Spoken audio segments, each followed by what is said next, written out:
You can't please everybody. Nothing could be more relevant till right now, and I'm talking about the marathon playtest and the soon to be release. What exactly are we doing right now as the gaming community? It is getting to the point to where I don't even know if we as a community even know what we're doing. We're criticizing a game that hasn't even released. We got a vertical slice of a game that absolutely has no issues other than the unknown.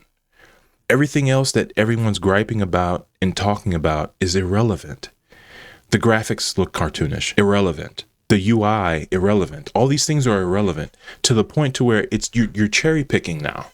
We've gotten to the point, and it comes from both sides. It comes from the streamer side of it, and it comes from the consumer side of it, right? We have seen so many games come out that there has almost been this either on the left or the right side of it. Streamers, they have a job to do. And I've said this before, I think. The more games that are out, the more games that are playable, the more they are able to stream and get paid to do what they do. That's just plain and simple. Yes, some of them play games and some of them may put their foot in their mouth and allow sponsors, which people want to just dictate that sponsorships makes any comments irrelevant. But you understand they have to pay the bills. Now, if a streamer wants to hype up a game and lie and just kind of cut themselves off at the knees for their community, let them. Let them hype up a game that they know is not good. Then just take that into consideration moving forward. You don't have to make everybody that gets sponsored irrelevant to a conversation because they're getting paid. Of course they are. That's what they're doing right now, streaming the games to people. So that's on the streamer side of it. They're doing what they're supposed to as a streamer.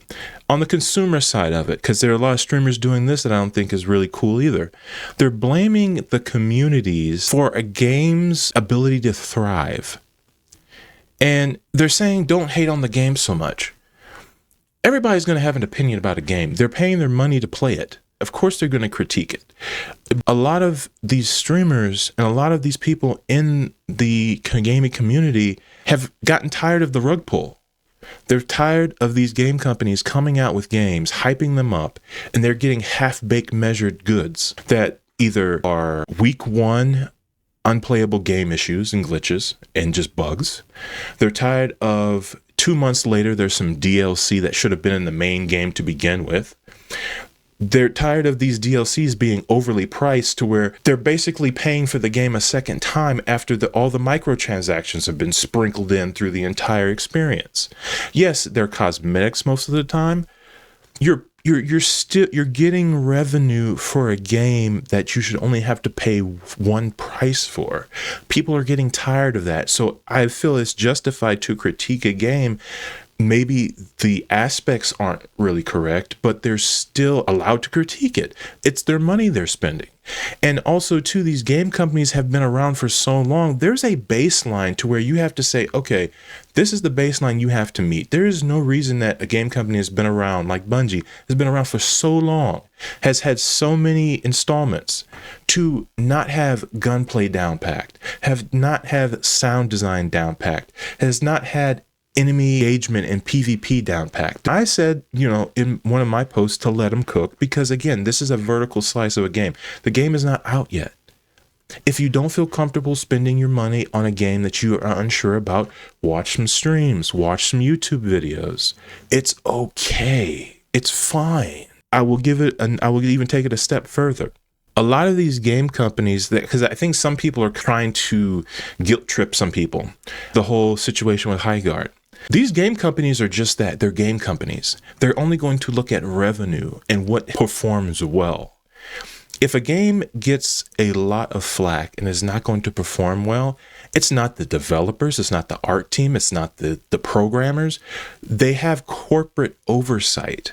And if corporate oversights feel like they're having loose ends that are just bleeding their money, they're going to cut them. It wasn't the amount of hate Highguard got. It wasn't that it wasn't received well and then people were just crapping on the game before they even gave it a chance. It was because the corporate entity said, okay, We're going to give you guys a sinking ship to try and revive and try to see if you guys are still worth the money we're paying you. Because let's be honest, these game developers, they get paid decently good money. And if you're talking about a game that's developed for 5 years, let's say they're making from anywhere, let's say from 65 to 6 figures. I've seen some job postings, 6-figure numbers for a developer over 5 years. They've been paid. What they do with their money is completely up to them, but they have been paid to produce a product. And as a company, you have to also understand that that's what they're going to do. That's how they're going to perform their checks and balances. They were already looking to trim the fat way before then. It was way before then. They just said, okay, let's see if we have enough people that we need in our team to still run the company and still make revenue. Everybody, when a game comes out, you don't have to convince other people not to play it. I know a lot of people want to be the grandmaster wizard that says, I told you so. Okay, but just tell other people they shouldn't come in there and give their critique of it. What do you mean? As a streamer, you're the mouthpiece of these companies in a lot of ways. You're the step before they sit in the offices of the developers to figure out if a game is worthwhile or not. That's what most of these YouTube and streamers do. That's what we all are. I guess myself included. But no, seriously. So when they come to you saying this game is bad, well, have a discussion about why it's bad. It's the art. Well, Minecraft exists. It's the gunplay. What do you mean? The gunplay is perfectly fine. Oh, the player engagement. Okay, that's okay, the player engagement. The only reason the maps feel empty is because there's not a lot of enemies around them. They can add more player spawns. They can add more enemy types around the map. That's things that can be, the UI, these things can be patched. And I know, oh, I shouldn't have to wait for a patch. I understand that. However, we're not talking about a game altering feature that is in a game that should be in there from day one. This is an extraction shooter. It should be connectivity. Nobody should be lagging. Nobody should have any server issues. That's one. Number two, the longevity of the game. What is the purpose of the extraction shooter? That should be the getting gear and getting out.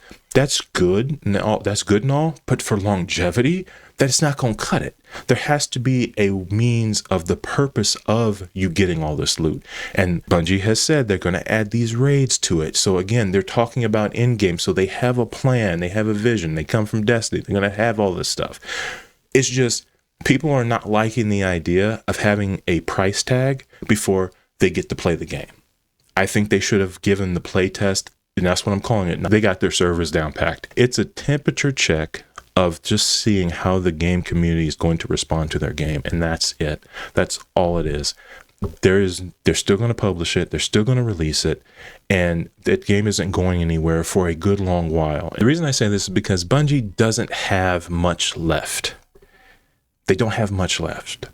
They're trying these new things out, and they should be allowed to try these new things out. And maybe there's some growing pains. It's just you can't have growing pains from the bottom up. There should be already a foundation you have and then grow upon that. That's the main issue that a lot of people are having, that they don't see these companies building upon the foundation of which they started. They're building on the foundation of which they've fallen off of. And they're having to relearn. You didn't have to relearn these things. But let me know what you guys think in the comments, and I'll see y'all in the next one. So